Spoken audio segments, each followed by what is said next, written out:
Welcome to Epilogue Podcast, the show where we discuss some stuff that happened on a different show ages ago which nobody really cares about anymore.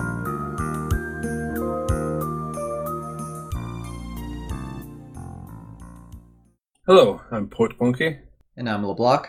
On today's show, we're discussing Deep Space Nine, Season 1, Episode 18, Dramatis Personae. In this episode, the crew fall into a sort of self-destructive reliving of an event from a dead species of aliens from the Gamma Quadrant, and Odo saves the day. Of course. It always does whenever it's an affliction that only humanoids are susceptible to.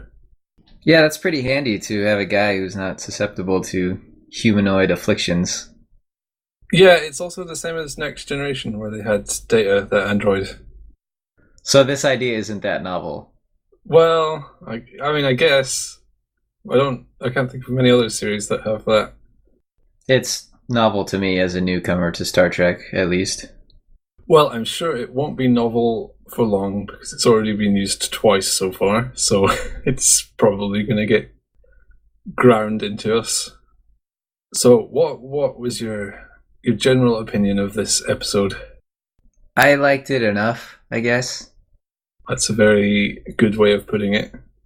I wasn't crazy about it, but I liked the premise and seeing the different interactions, reliving this thing that's happened, but then there are all these little bits that I don't like. Go on.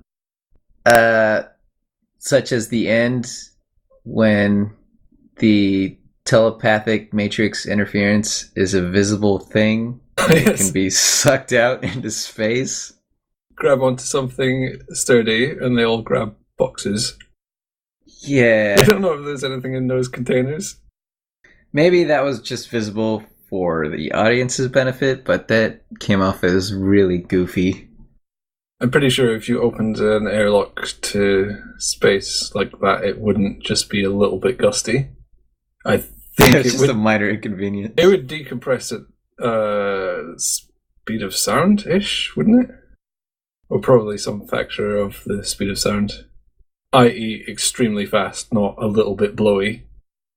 Yeah, it was just above blustery. It's blowing us with the strength of 2 hairdryers. How will we manage while this purple haze lifts from our domes? So other than the sort of ropey ending, a lot of stuff happened in this episode. There was lots of scenes. I felt it was kind of obvious in a way. Yeah. There was no real surprises. It still had enough content to keep me anyway, satiated. Can't speak for you. Yeah, I would agree with that. And I think why this doesn't work as well as you might expect it to is that we've seen this before where something alien or unknown is brought on board and then a dramatic change happens. It makes more sense here because their whole thinking is compromised, so they wouldn't be able to detect the change. But still, we've seen this before, and so I wasn't as thrilled. It's a common plot so far. I mean, this is probably the 4th, at least, time it's happened.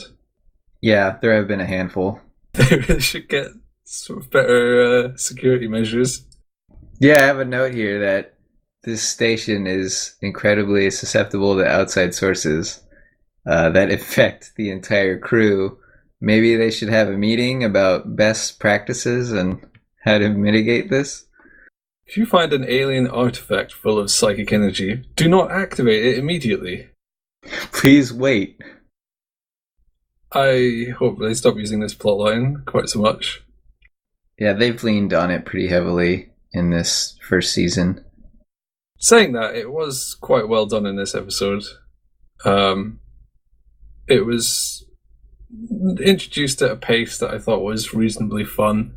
Seeing it from Odo's perspective, was good because he's skeptical enough to ask the questions that the viewer would ask.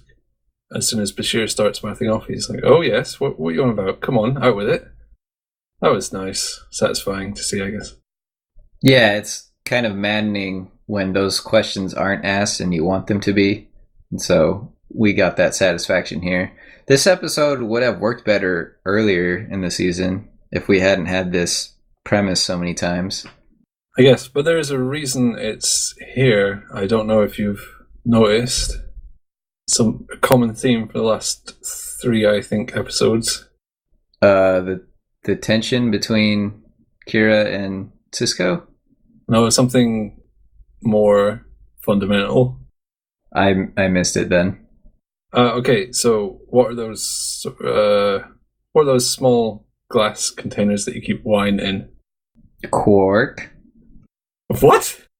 Oh, I thought you were playing a word game and trying to get me to say quark, so I just jumped. I'm playing a word game, but okay, let's try a different word game. Complete the song lyric, 10 green... Apples? I don't know songs. Oh, Jesus Christ. This episode, the previous episode, and the one before are all bottle episodes. Okay. Because they've run out of money at this point when they were filming it. Oh, is that true? Oh, yeah. Well, they hadn't run out of money, but they were seriously cutting back after they did the pilot, the emissary. I think Move Along Home was very expensive, sadly, and a couple other fairly on-location episodes. So we're in the middle of Bottle City, which that's not necessarily bad. No, it's not. And I didn't even notice that.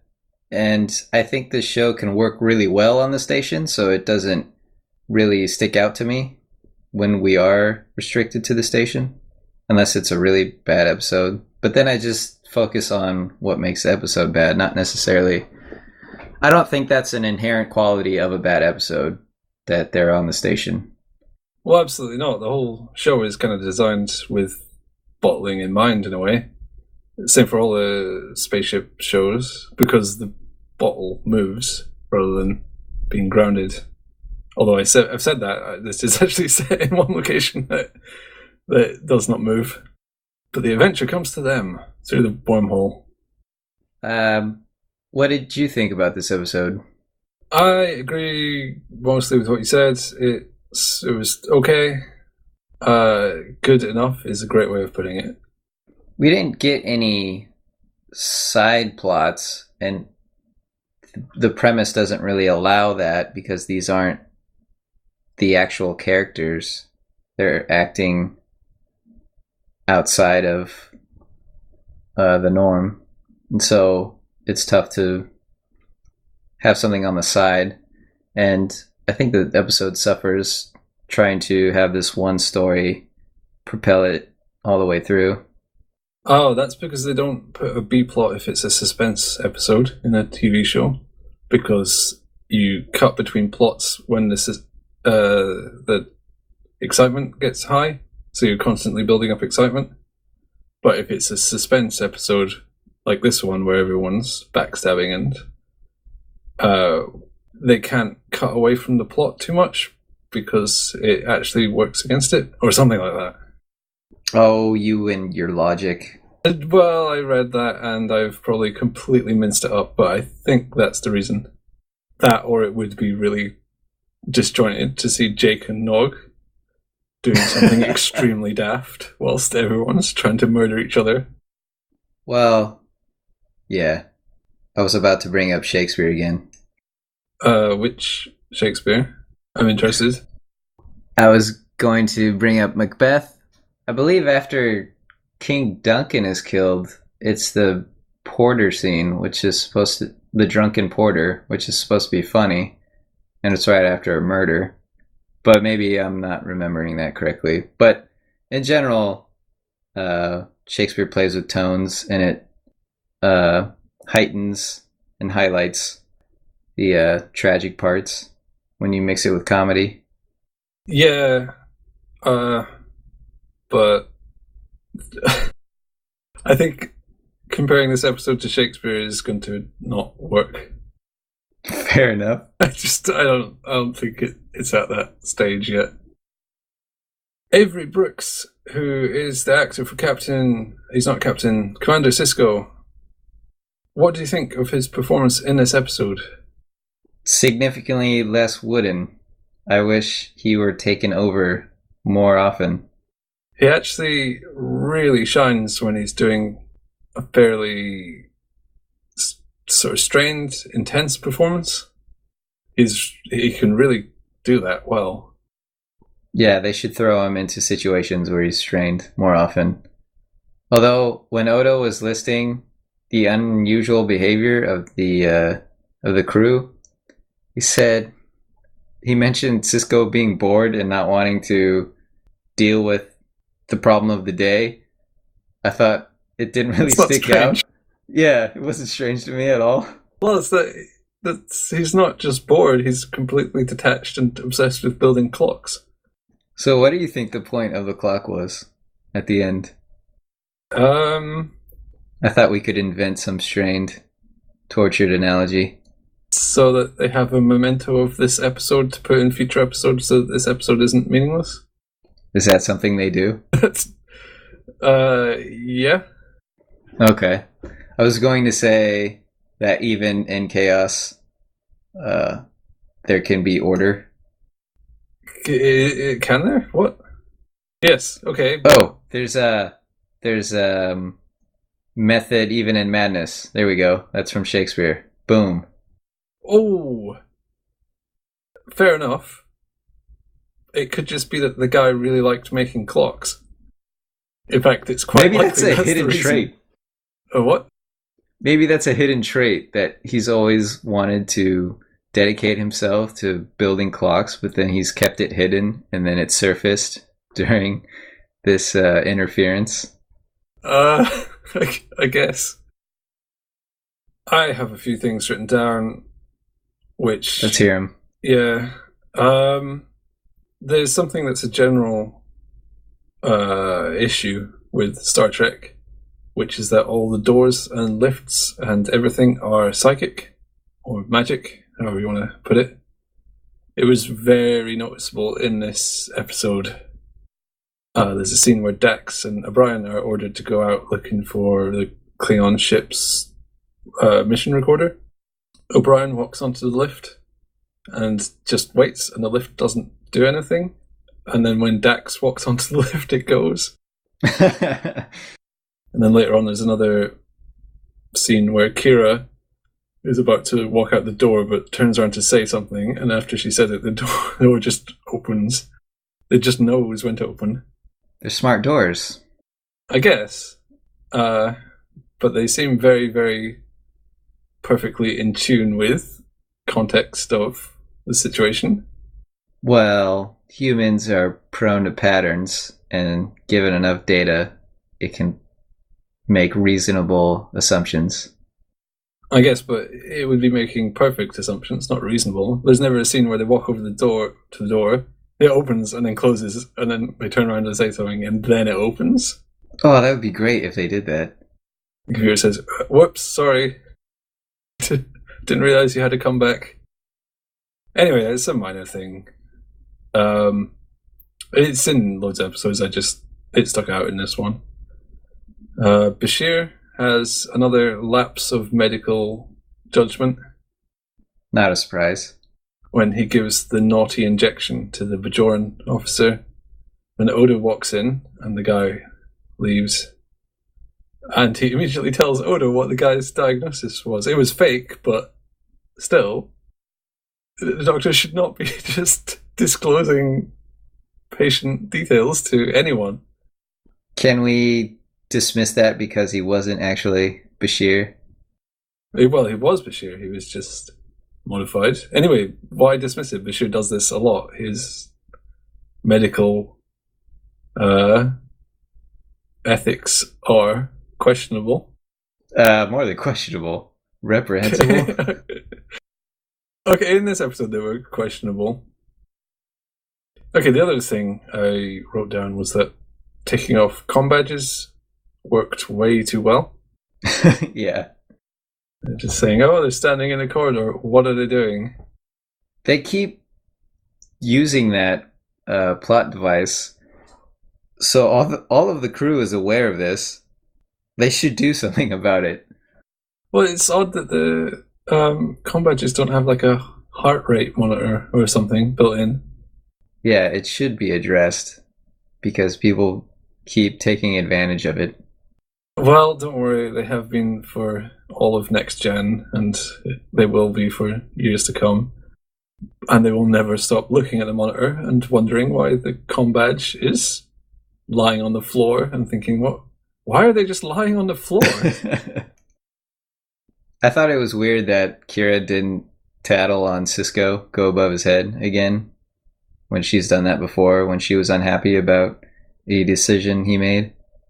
But I think he warned her not to do it again, so maybe that's why. Well, she said she didn't want them to send anyone else. She wanted them to send someone they could order around. It was a bit confused, I guess. Or maybe I was a bit confused. That's more likely, actually. The plotline with the Valerians shipping Dolomite was never resolved. Oh, yeah. I actually wanted to see what the result of that was. Anyway, they never pointed out what I thought would be the obvious thing, which was that the first ship that comes through would hit all the dodgy places, but not have anything dodgy on it. You know, if you're trying to re-establish links, you don't immediately turn up with tons of really incriminating stuff. Right. But they never touched on that. I was a little bit sad that that plotline basically got ignored for the last 20 minutes. Yeah, I guess I forgot about it, especially after the Purple Haze. I was so struck by how silly that was. Yeah. Kira went to apologize to Cisco for doing a mutiny whilst under duress of a psychic entity of some kind. And he said, I'll forgive you this time. So if they get another psychic entity and they have another situation like this, he's going to say, no, fool me once, shame on me. She's used her one get-out-of-jail-free card. It seemed... I know I was deliberately taking it the wrong way for the purpose of being contrary, but it seemed actually kind of harsh that he would only forgive her for that once. I took it as sort of a joke, tongue-in-cheek. Yeah, I didn't... it was supposed to be. Okay. It's not going to actually lock her up if she gets psychically altered and tries to murder people again. They've already demonstrated that they're quite okay with people going on murderous rampages as long as they're slightly mentally skew. No, I'm serious. This is the one time. If anything outside of your control alters your behavior, that's it. Another bit of comedy. I don't think it wasn't supposed to be comedy, but it made me laugh when Kira was trying to curry favor with Dax. She said, "You are the most valuable officer on the station." And I thought, what? What has Dax ever done that was useful? She's been a bit more useful in the last few episodes, but yeah, she doesn't seem that useful. Certainly not deserving of most valuable officer. Oh, that was the scene where Kira went behind the bar and started stealing things. Yeah. That was weird. As enthralled as Quark apparently is by them, I don't think he would let them go behind the bar. Was that after she threw him, though? No, it was so he may before. have been... Oh, okay. She goes back around the other side, and then he stumbles, and then she throws him into a wall.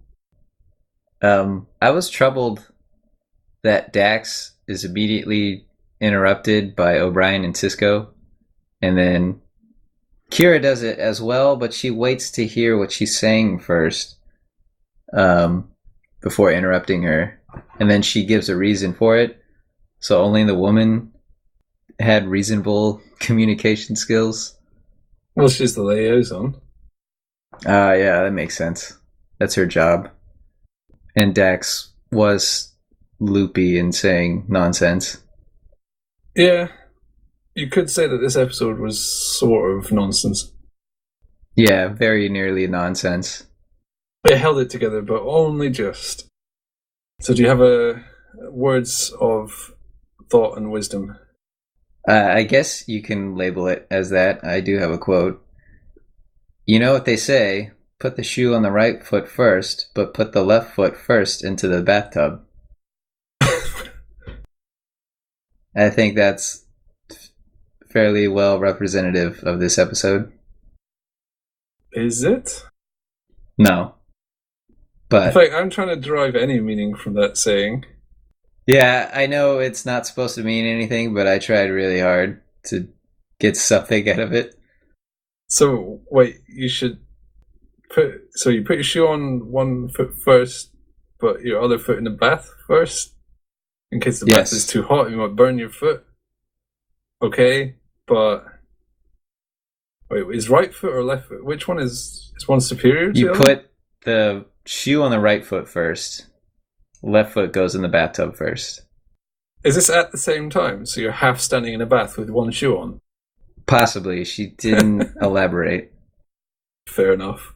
I think we're done. Time to move on to the next one. Yes, onward and so on.